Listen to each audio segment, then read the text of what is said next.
ఇప్పుడు no cost cough syrup తో 60 రూపాయల విలువ గల ఇన్హేలర్ పూర్తిగా ఉచితం. దెబ్బకి దగ్గు జలుబు మాయం.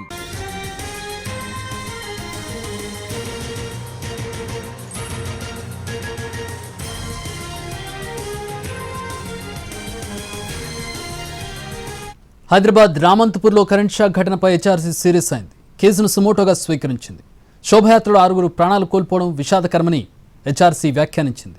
ప్రమాదానికి గల కారణాలు, పరిహారం, భద్రతా చర్యలపై నివేదిక ఇవ్వాలని ఆదేశించింది. ఈ నెల 21లోగా నివేదిక సమర్పించాలని టీఎస్ఎస్ పీడీసీఎల్ సీఎండీకి హెచ్ఆర్సీ ఆదేశాలిచ్చింది. హైదరాబాద్ రామంతపూర్లో జరిగిన కృష్ణాష్టమి వేడుకల్లో కరెంట్ షాక్తో 5 మృతి చెందారు. మరో 4 పరిస్థితి సీరియస్గా ఉంది. వీరిలో కేంద్ర మంత్రి కిషన్ రెడ్డి గన్మ్యాన్ శ్రీనివాస్ కూడా ఉన్నారు.